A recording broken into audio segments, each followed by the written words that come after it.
Sejam todos e todas muito bem-vindos. Vamos falar nesse vídeo um pouco da perspectiva do ano de 2026 no âmbito do TST, principalmente referente aos incidentes de recurso de revista repetitivo.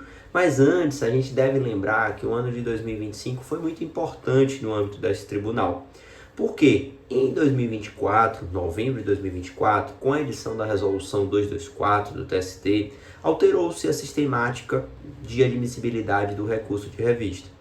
Sendo assim, se o acórdão regional decide uma questão e aplica o entendimento vinculante firmado em incidente de assunção de competência, em IRDR, incidente de resolução de demandas repetitivas, ou em incidente de recurso de revista repetitivo, esse acórdão não poderá ser impugnado através do agravo de instrumento se o recurso de revista for trancado. Ou seja, do acórdão apresenta-se, interpõe-se o recurso de revista se o órgão que cabe fazer a admissibilidade recursal tranca esse recurso, ele não subirá através do agravo de instrumento no que se refere a esse capítulo que foi decidido com base em um precedente vinculante. Portanto, a parte deverá apresentar um agravo interno para o próprio TRT decidir a questão de forma definitiva, ou seja, o TRT irá decidir se o precedente foi aplicado de forma correta. Caso esse agravo interno seja improvido, ou seja, o TRT decida que de fato a tese foi aplicada de uma forma correta, não será possível levar esse recurso, subir esse recurso ao TST. Com essa alteração da Resolução 224 de 2024, sem dúvida, o sistema de admissibilidade foi alterado e o número de recursos que chegaram ao TST em 2025 foi muito menor. Em paralelo à edição dessa Resolução 224, o regimento interno do TST também foi alterado, mais ou menos na mesma época, para permitir a possibilidade da reafirmação de jurisprudência, ou seja, que os ministros do TST firmem a jurisprudência através do recurso de revista repetitivo, mas em sessões virtuais. Optou-se, portanto, naqueles temas que as 8 turmas decidiam de forma uniforme, ou já havia entendimento da SDI, que esse procedimento fora adotado, poderia ser adotado, e a partir de então foram fixadas diversas teses. Só em 2025 a gente pensa em algo em torno de 185 teses firmadas, hoje temos mais de 200 temas já fixados pelo TST. Diante desse panorama, sem dúvida, a forma de atuar no direito e no processo do trabalho foi alterada, porque nós precisamos conhecer os entendimentos vinculantes para definir as nossas estratégias processuais, desde o primeiro grau, para verificar questões probatórias, as impugnações, as questões controvertidas vão depender sim de quais temas são ou de que forma foi definido o entendimento daquele tema no TST. Pois bem, além desses temas fixados, que eu já mencionei, algo em torno de 185 temas, nós tivemos diversos temas afetados, algo em torno de entre 100 e 110 temas encontram-se hoje afetados. Qual foi o procedimento adotado pelo Tribunal Superior do Trabalho? Naqueles temas que havia alguma divergência entre as turmas, optou-se por não colocá-lo, não defini-lo através da reafirmação de jurisprudência, por ser um procedimento, possamos assim dizer, mais simples, e afetá-lo para que fosse adotado o procedimento comum, ou seja, instauração do incidente, possibilidade de realizações de audiências públicas, manifestação de amicus curiae, amplos debates, para definir o tema. Portanto, entrando aqui na perspectiva de 2026, a gente tem que, além de conhecer aqueles temas já fixados, e é muito importante que a gente sempre olhe o caminho que no site do Tribunal Superior do Trabalho, que é atualizado constantemente, além de conhecer esses temas para definir as estratégias processuais, para definir os entendimentos que devem ser adotados nas decisões, inclusive nas decisões de admissibilidade recursal, precisamos olhar também para os temas afetados. Porque se o tema encontra-se afetado, pressupõe-se que há uma divergência entre as turmas. Então, saber que existe essa divergência também é importante para definirmos ali os nossos entendimentos, as nossas estratégias processuais.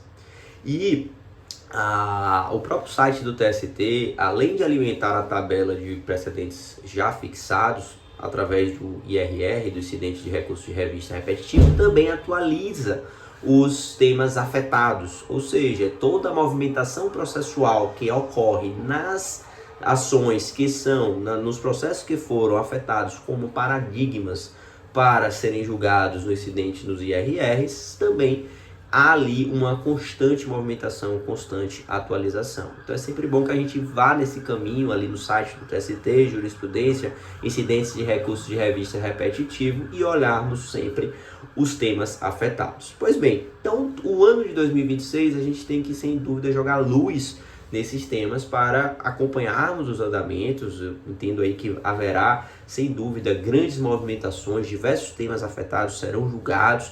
E também penso que o procedimento de reafirmação de jurisprudência, eles também será adotado, e muitos temas que são pacificados, que os entendimentos são tranquilos nas turmas do TST,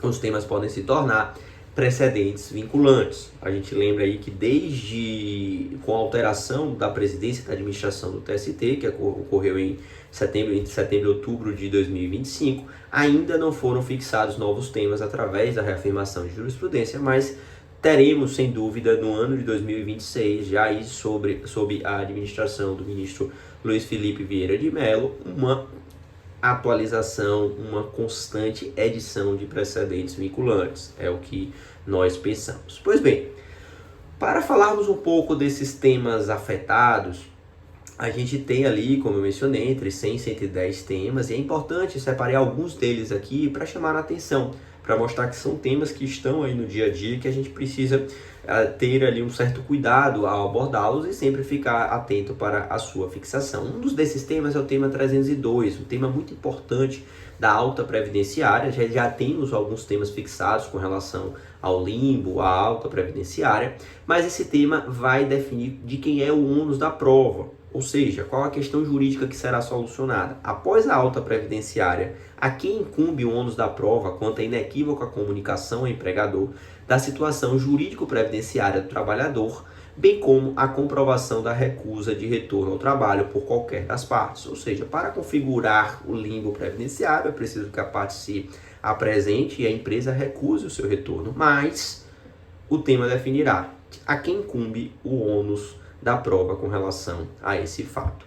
Destaco ainda com relação ao acidente de trabalho, questões relacionadas a dano moral, alguns temas, são 3 temas ali importantes que serão definidos, o 38, o 200 e o 204. O 38 vai definir se no arbitramento de indenização em parcela única, referente à pensão mensal vitalícia ou por incapacidade permanente, o artigo 950, se o juiz deve aplicar o redutor do quantum indenizatório, ou seja, se foi definido que o pagamento deve ser feito em parcela única dessa indenização, deve ou não ser aplicado esse redutor do quantum indenizatório. Será uma questão jurídica respondida pelo tema 38. Tema 200 tratará aí sobre a questão da incidência da regra prescricional do artigo 7º, inciso 29 da Constituição, se aplica à prescrição trabalhista ou à prescrição civil nas pretensões indenizatórias referente a dano material ou extrapatrimonial decorrente de acidente de trabalho ou doença ocupacional, cuja ciência inequívoca do fato gerador ocorreu após a entrada da emenda constitucional 45 de 2004. Outro tema para fecharmos as questões relacionadas ao acidente, bem importante, é a ideia do acidente de trabalho quando constatada a culpa ou responsabilidade objetiva do empregador. Qual seria o termo final do pagamento da indenização referente às despesas advindas do tratamento de saúde? Reconhecida a responsabilidade do empregador, qual seria o termo final para definir o pagamento dos danos materiais referentes ao ressarcimento do tratamento de saúde? Então, essa seria a primeira pergunta do tema 204. E o segundo, se o ressarcimento de despesas advindas do tratamento engloba a manutenção do plano de saúde empresarial do empregado. Se sim, o custeio pela empresa deve ser integral ou deve ser mantido os próprios termos antes do acidente, naqueles casos em que há uma coparticipação do empregado, se isso se mantém ou a empresa deve arcar integralmente o custeio do plano de saúde. Então, temas aí que eu entendo bastante importantes. Separei apenas algum deles para a gente mostrar a importância da atenção que a gente vai ter que ter em 2026 com relação a esses temas.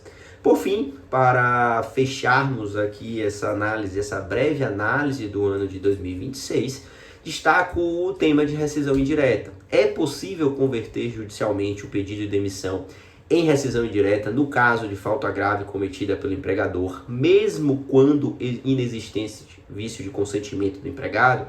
Situação muito corriqueira naqueles casos em que o empregado pediu demissão e posteriormente ingressa com a ação para a declaração da rescisão indireta, ou seja, conversão do pedido de demissão em rescisão indireta, por uma alegada falta grave cometida pelo empregador durante o contrato de trabalho.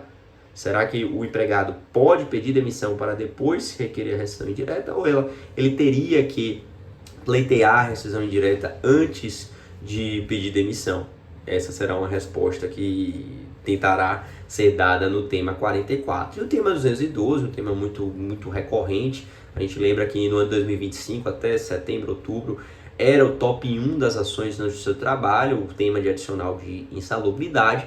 E o tema 212 vai responder se a ausência do pagamento do adicional de insalubridade enseja a rescisão indireta.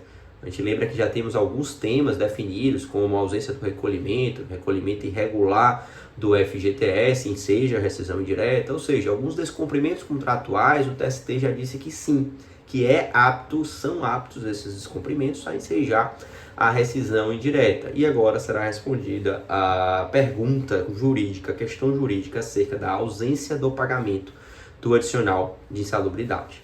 Então eu destaquei aqui alguns temas relevantes que serão definidos, sempre tendo atenção aos temas já definidos pela sistemática processual, não só a admissibilidade do recurso de revista, mas uma estratégia processual que deve ser adotada desde o início do processo.